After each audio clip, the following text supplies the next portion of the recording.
Fiancé disappeared on our engagement day. Then I found his letter in the rain.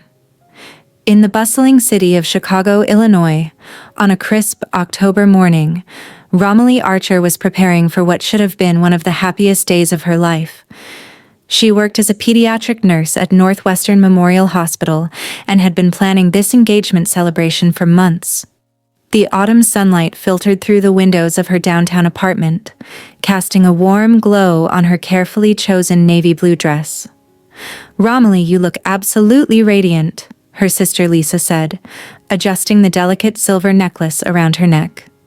Lisa had flown in from Seattle specifically for this occasion, taking time off from her job as a graphic designer to be there for her younger sister. "I can't believe Holden finally proposed after 5 years together." Romilly smiled nervously, checking her reflection one more time. "Today feels like a dream." Indeed, it had been exactly 5 years since she met Holden Rodriguez at a community health fair. He worked as a social worker specializing in child welfare, and his compassionate nature had immediately drawn her to him. Tall, with warm hazel eyes and an infectious laugh, Holden had a way of making everyone around him feel valued and heard. Romilly's relationship with her family was close-knit. Her parents, Helen and James Archer, had immigrated from Taiwan 30 years ago and built a successful small restaurant in Chinatown. They had worked tirelessly to provide for their daughters, and seeing Romilly find love brought them immense joy. Her father, usually reserved, had tears in his eyes when Holden asked for his blessing. Holden's family had welcomed Romilly with open arms from the very beginning. His mother, Carmen, was a retired school principal who treated Romilly like the daughter she never had. His father, Miguel, worked as a mechanic and was known for his gentle wisdom and terrible dad jokes that somehow always made everyone laugh. Holden also had a younger brother, Luis, who was finishing his master's degree in education. Their meeting had been serendipitous. At the health fair, Romilly was running a blood pressure screening booth when Holden approached with a group of at-risk youth he was mentoring. His dedication to helping others immediately caught her attention, and when he shyly asked if she'd like to get coffee after the event, she didn't hesitate to say yes. "You have this incredible ability to see the good in everyone," Holden had told her on their 3rd anniversary, as they watched the sunset from Navy Pier. "Being with you makes me want to be the best version of myself. You inspire me every day." Their relationship had been built on mutual respect, shared values, and a deep understanding of each other's work with vulnerable populations. They supported each other through the challenges of their demanding careers and celebrated each other's victories. Last month, Holden had surprised her with a proposal during a quiet dinner at their favorite Italian restaurant in Little Italy. Getting down on one knee, he had said, "Romilly, you've been my anchor, my inspiration, and my best friend. I want to spend the rest of my life making you as happy as you've made me." The ring was perfect, a simple solitaire that reflected her understated elegance. Both families had immediately begun planning an engagement celebration. They decided to hold it at the beautiful Chicago Botanic Garden, where the autumn foliage would provide a stunning backdrop.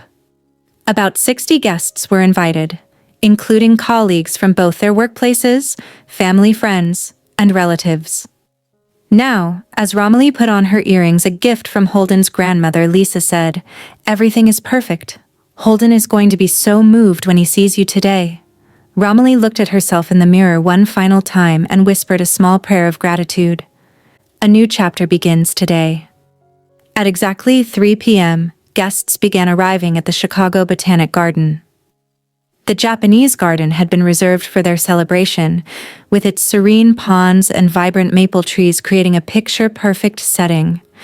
Tables decorated with white and burgundy flowers were arranged around the space, and soft jazz music played in the background. Romilly arrived with her family, greeting guests and accepting congratulations. Her colleagues from the hospital were there, along with several families whose children she had cared for. Holden's social work colleagues had also come, including his supervisor, Maria Santos, who had become a mentor to both of them. However, as 3:30 approached, Holden was nowhere to be seen. He's probably just running late, Carmen said, though Romilly could detect a hint of worry in her voice. You know how he loses track of time when he's with his clients? Romilly nodded, but an uneasy feeling was growing in her chest. Holden was never late to important events. It wasn't in his nature. She tried calling his phone, but it went straight to voicemail. By 4 p.m., the guests were becoming restless. Luis had been calling his brother repeatedly with no response. Miguel and James had driven to Holden's apartment, but found it empty with no signs of where he might have gone. Maybe there was an emergency at work, Maria suggested, though she too looked concerned. Sometimes our clients need immediate intervention. Romilly tried to maintain her composure, but inside, panic was setting in. This wasn't like Holden at all. Something was terribly wrong. As the afternoon wore on, the beautiful autumn day began to darken. Storm clouds gathered overhead, and by 5 p.m., it started to drizzle. Guests began leaving, offering apologetic explanations and promises to reschedule. Mia, let's go home, Helen said gently, placing her arm around her daughter's shoulders. I'm sure there's an explanation. But Romilly couldn't leave. Not yet. She sent everyone else home, promising to call when she heard from Holden. As the rain intensified, she found herself alone in the garden except for the catering staff who were quietly cleaning up. That's when she saw him. Holden was walking slowly through the rain toward the Japanese garden, his shoulders slumped and his head down. He looked disheveled, his usually neat hair wet and messy, his shirt wrinkled as if he'd been sitting in his car for hours. Holden! Romilly called out, running toward him despite her heels sinking into the wet grass. Where have you been? Everyone was worried sick. When she reached him, she could see that his eyes were red and swollen. He had been crying. Romilly, he said, his voice barely above a whisper. I'm so sorry. What happened? Are you hurt? Is someone in your family?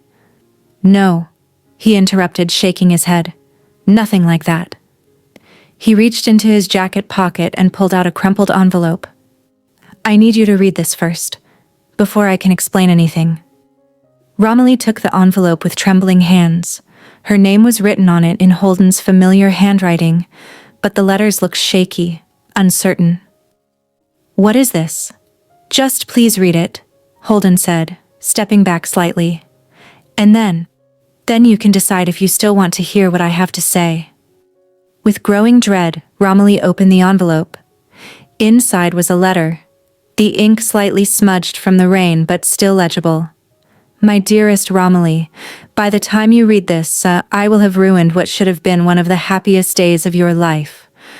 I am a coward for not telling you this face to face, but I couldn't bear to see the disappointment in your eyes.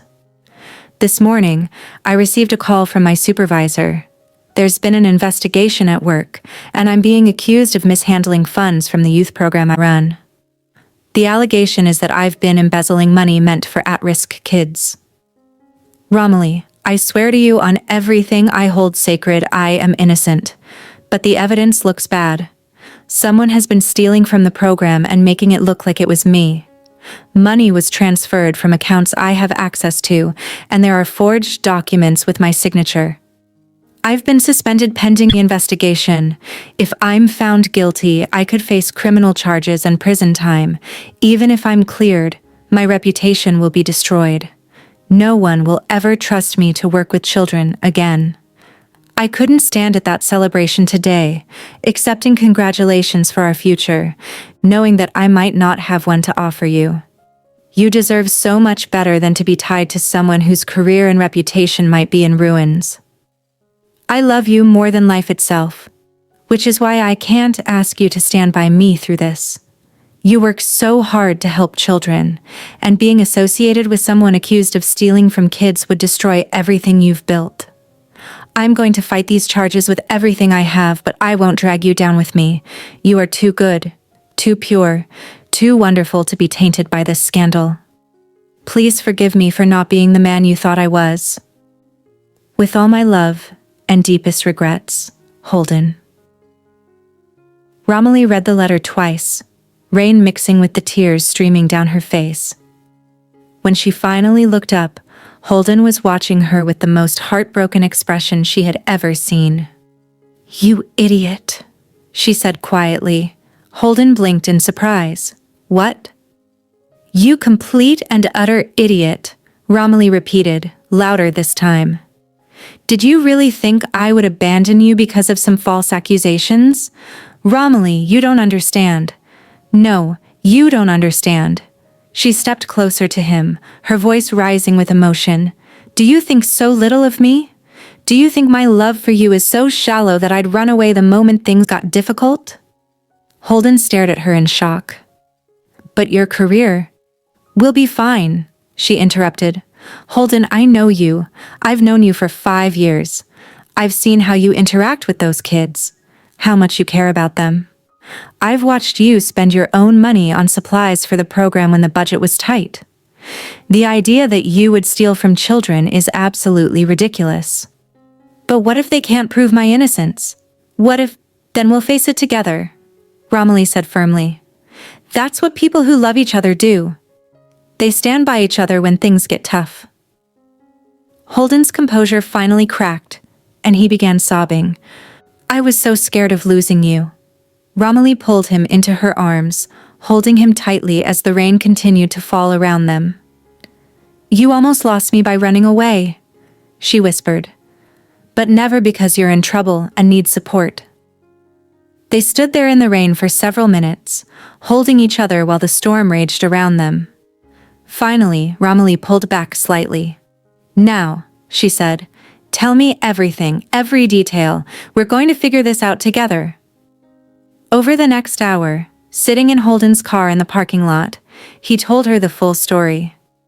The investigation had begun when routine audits discovered that nearly $15,000 was missing from the youth program's account over the past 6 months. The money had been transferred to accounts that appeared to be connected to Holden, and there were purchase orders with forged signatures requesting equipment that was never delivered. "The thing is," Holden explained, "I knew something was wrong. For the past few months, our supplies kept running out faster than they should have, and some of the equipment we ordered never arrived. I kept reporting it to administration, but they said it was probably just paperwork errors." "Who else has access to those accounts?" Romilly asked. "My supervisor Maria, the department director Robert Nash, and the administrative assistant Kelly Wright, plus anyone in the main office who handles financial processing." Romilly was quiet for a moment, thinking. "Holden, you said Kelly Wright has access to the accounts?" "Yes, she processes all our purchase orders and handles the financial paperwork for our department." "I've met Kelly at a few of your work events. Didn't she just buy a new car? And wasn't she talking about planning an expensive vacation?" Holden's eyes widened. "You're right. And she's been acting strange lately, nervous whenever I'm around. Always quick to change the subject when I ask about missing supplies." "We need to talk to a lawyer first thing Monday morning," Romilly said. "And we should probably hire a private investigator to look into this properly." "Romilly, we can't afford not to," she corrected him. "Holden, we're engaged. Your problems are my problems now." Holden took her hands in his. "Are you sure? This could get really ugly. There might be media attention, court proceedings." "I'm sure," Romilly said without hesitation. "But promise me something. Anything. Never make a decision about our future without talking to me first. We're a team now." Holden nodded, tears flowing again. "I promise. I'm so sorry, Romilly. I should have told you immediately." "Yes, you should have," she agreed. "But I understand why you were scared. Just don't do it again." They drove to Romilly's apartment, where she immediately called her parents and Lisa to explain what had happened. Then she called Carmen and Miguel, who were frantic with worry about Holden's disappearance. "Mijo, you should have come to us," Carmen scolded when they arrived at Holden's parents' house. "Family stands together in times like this." "We'll get through this," Miguel said firmly. "The truth always comes out eventually." Over the weekend, Romilly researched lawyers who specialized in white-collar criminal defense. She also reached out to her network of colleagues, many of whom had worked with Holden on various community programs. Holden Rodriguez steal from kids? That's the most ridiculous thing I've ever heard, said Dr. Patricia Williams, the pediatric department head at Romilly's hospital. That man has volunteered hundreds of hours of his own time to help our young patients. I'll testify to his character any day. Similar responses came from teachers, social workers, and community leaders who knew Holden. It seemed impossible that anyone who truly knew him would believe he was capable of such a thing. On Monday morning, they met with attorney Jennifer Murphy, who specialized in defending social workers and healthcare professionals accused of misconduct. The good news, she said after reviewing the case file, is that this looks like a pretty sloppy frame job. The bad news is that government agencies sometimes rush to judgment to avoid bad publicity. She agreed to take the case and immediately hired a forensic accountant and a private investigator. Within a week, they had made significant progress. The money trail is very interesting, the forensic accountant reported. The transfers were made using login credentials that match Holden's username, but they were all done during times when Holden was in meetings or with clients. We have his calendar and multiple witnesses who can confirm his whereabouts. Meanwhile, the private investigator had been looking into Kelly Wright's finances. She's been living well beyond her means for the past 6 months. New car, expensive clothes, a trip to Europe she couldn't possibly afford on her salary. The breakthrough came when the IT department conducted a thorough review of computer access logs. They discovered that Kelly had been using a keylogger to capture Holden's login information, then accessing the accounts from her own computer to make the fraudulent transfers. When confronted with the evidence, Kelly broke down and confessed. She had been stealing from the program for months, using Holden's credentials to cover her tracks. She had forged his signature on purchase orders for equipment that she then sold online. "I was in debt," she sobbed during her confession. "I never meant for Holden to get blamed. I thought I could replace the money before anyone noticed." The charges against Holden were immediately dropped, and Kelly was arrested for embezzlement and fraud. The local news picked up the story, praising Holden's dedication to the community and condemning false accusations he had endured. 3 weeks after the nightmare began, Holden was reinstated at work with full back pay and a formal apology from the department. His supervisor, Maria, who had initially been suspicious, now felt terrible about doubting him. "I should have known better," she told him. "Your dedication to these kids has never been in question." That evening, Romilly and Holden found themselves back at the Chicago Botanic Garden, walking through the same Japanese garden where their engagement celebration should have taken place. "I owe you an apology," Holden said as they sat on a bench overlooking the pond. "Not just for running away, but for underestimating you, for thinking you wouldn't stand by me." "You were scared and overwhelmed," Romilly replied.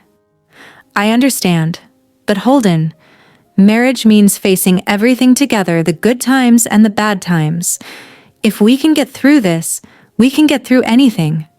Holden pulled out a small box from his jacket pocket. "I have something for you." Romilly looked confused. "But I already have my engagement ring." "This is different." He opened the box to reveal a simple silver bracelet with 2 charms, a heart and a key. "The heart represents my love for you, and the key represents the promise that I'll never shut you out again. No more secrets. No more making important decisions alone." Romilly's eyes filled with tears as he fastened the bracelet around her wrist. "It's perfect." "So," Holden said, taking her hand, "are you ready to start planning our wedding? For real this time?" "I've been ready for weeks," Romilly laughed. "But first, I think we should have a proper engagement celebration, one where the groom actually shows up."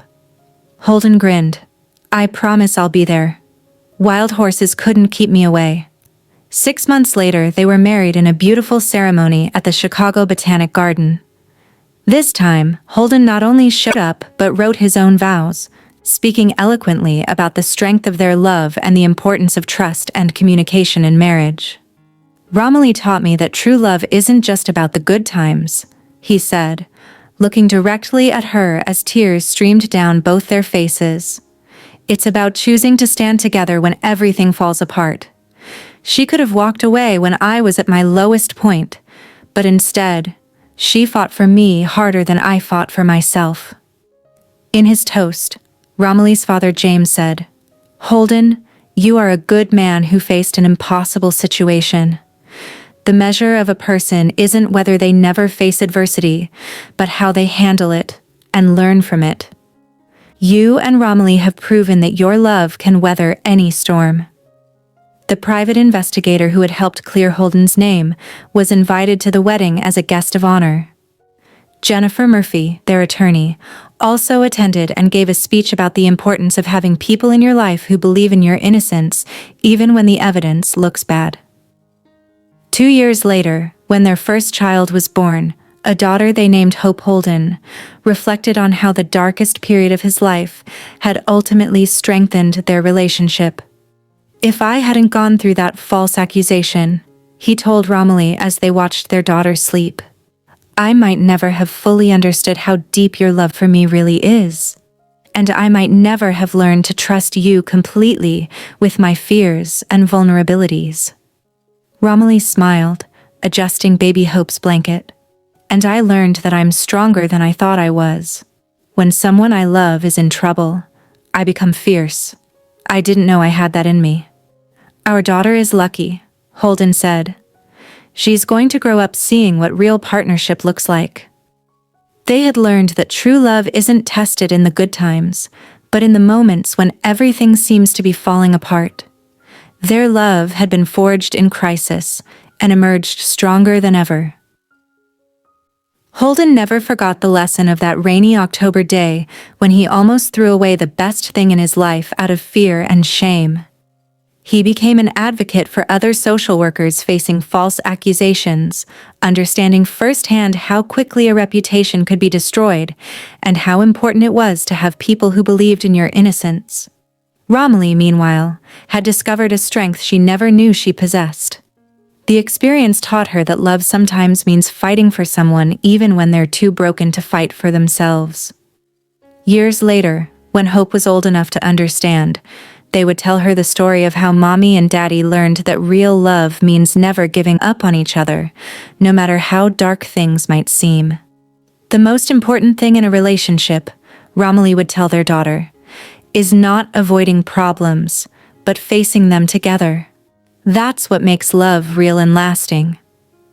Their marriage became a testament to the power of unwavering support, honest communication, and the courage to stand by someone you love even when the whole world seems to be against them. They had learned that true partnership means never facing life storms alone.